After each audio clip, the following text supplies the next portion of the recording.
right, I am going to show you how to access your weather journal and how to complete your weather journal. And finally, at the end, I'm going to show you how to turn in your weather journal. So Mrs. Holman made a practice class so that I can show you this. So I'm going to show you how to get to your assignment. You can go to classwork at the top. Once you're in classwork, you can click on one of your assignments, which is weather. And then I can see that there is a slide presentation right here. So I'm going to click that. And look, it already says Reese Ellifritz. And so whatever your name is, it's already going to say your name. Isn't that amazing? And so you click it, and then you're going to start your weather journal. Hello, boys and girls. I am going to show you how to fill in your weather journal that you're going to be keeping each week. Okay, so when you open up this weather journal, you're going to go to the title slide, and you are going to write your name here. So you're going to delete that. You're going to put your name. My name is Mrs. Ellifritz, so that's why I wrote Mrs. Ellifritz. But you need to write your name. If your name is Natalie or Brady or Reese or anything like that, you should write your name and don't write Mrs. Ellifritz. Okay? Once you have done that, you're already done with your first slide. Second, you're going to go to the directions page. This says directions for your weather journal. Each day, go to a new slide and fill in the 4 boxes. Each week has a different color background for Monday through Friday. Anywhere that says edit text, go in and write your response for the day. In the picture box, you get to choose how to fill that part in. Remember, you can have more than one type of weather for today because we know that Ohio weather changes so much. It might be rainy in the morning and sunny in the afternoon.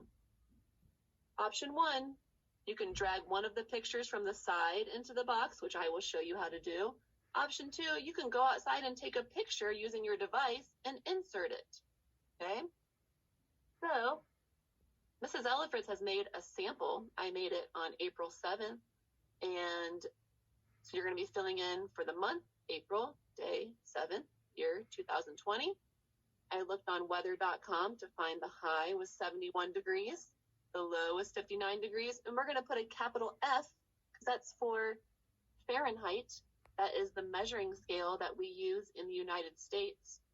Some other countries, most other countries, use Celsius, which would be a capital C, but we use Fahrenheit. So you need to put a capital F after your numbers for high and low temperature. Then down here, you're going to have a box where you get to write about a description about the weather. And so I wrote, today the weather was rainy. I heard thunderstorms too. It cleared up later in the day so I could get outside. And because it was rainy and thunderstorms, I took these guys and I dragged them over from the side into the box. And I'm going to show you how to do that on the next slide. So slide 4 says April 13th through 17th weather report. That is the week that we are doing right now. And today is April 13th. And so I'm going to go to this slide number 5. You can see over here on the side. This is my slide for Monday, which is today. And you can see you have the same template. Instead of it being filled in, it's blank because I haven't done it yet. And so what I'm going to do is I am going to enter text for the month here. Now, this does not disappear like a lot of things online. And so you actually have to take your cursor. You have to delete what that says and then write in April. Because if you do this and I just go and if I try to just delete the whole box here, where'd the day go? I'm going to show you how to fix this problem because you are probably going to delete a box at some point. Now, so what you do is you take your cursor up here to this arrow. Do you see that? It says undo and you click it. Oh, my box is back. Hooray! The day is saved. Okay, so I'm going to go back in here and I'm going to go to the end and I'm going to drag that across and delete it. And remember, if you accidentally delete your whole box, you go up and hit the undo button. Okay, the day is the 13th. I'm going to write a 13. Year. The best thing to do to get rid of this text is to go to the end and then just hit the backspace. Back. And the year is 2020. Now those boxes are done. Now I need to find the temperature and the description of the weather. So to do that, I have linked weather.com up here. You click on it, and when you click on it, you'll see that there's a blue Westerville, Ohio weather. You click on that blue part right there, and it'll take you to weather.com for Westerville. And I can see right away that the high is 71. The high is 71 and the low is 45. See it right here. It says 60 right now, but I'm going to look right here where it says H71. That means high. And L45. That means low. So I'm going to go back to my slides here. And I am going to fill that in.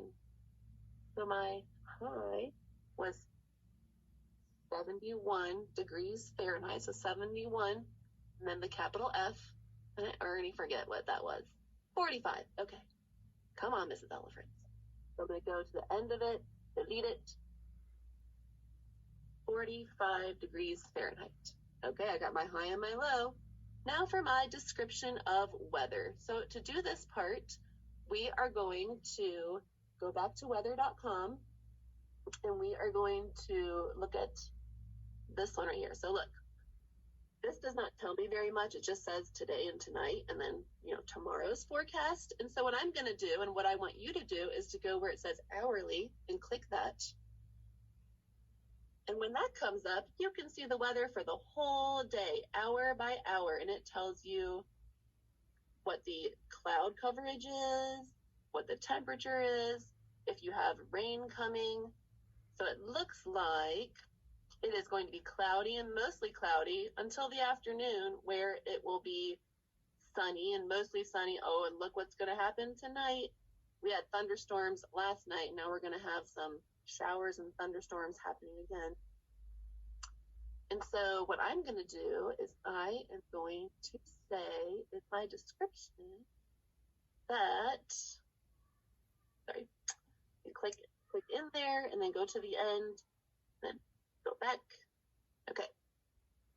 The weather for today is going to be cloudy until about 3 o'clock. Then it will be sunny for a couple hours.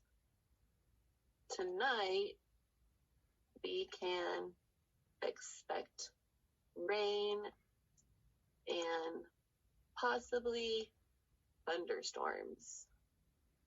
So in this little box right here that's red, that's your opportunity to be a weather person, and you're going to write what the forecast for the day is. And the way that you figure that out is you go to weather.com, you click on that hourly tab that I showed you, and that tells you what the weather is expected to be like for the day. And you write that down just like I did.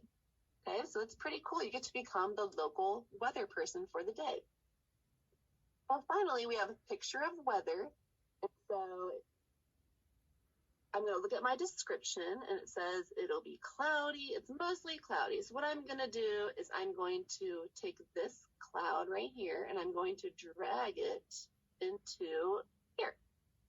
Now, if I wanted to add that it'll also be sunny later, I'm going to drag from the corner of this box and make it smaller and move it. And then, grab the sun right here and bring it over and make that smaller. And I also have some rain coming later. So this is a typical day in Ohio in the spring. We've got cloudy, we've got sun, and we've got rain. So that's how you drag those pictures, and then you would just leave the other ones off to the side. You don't need to do anything with them. And look, your weather report is done for the day. Okay, so that was Monday's slide. You need to go through and do slides 6, 7, 8, and 9. 9 will be your Friday slide. Once you have Friday's slide complete, it is time then to submit your assignment to your teacher. And the way that you do that is you go back to your classwork and look right here, view assignment. I can go right here to this button and I can click add or create. I'm going to do that. Then I'm going to go to my Google Drive. And from Google Drive, I will be able to see, oh, look, it says Reese Ella Fritz, My Weather Journal. I'm going to click that and I'm going to click add. And then I'm going to click turn in. And it'll say, turn in your work. And you say, yes, I want to turn it in. And that is how you submit your assignment to your teacher for this project.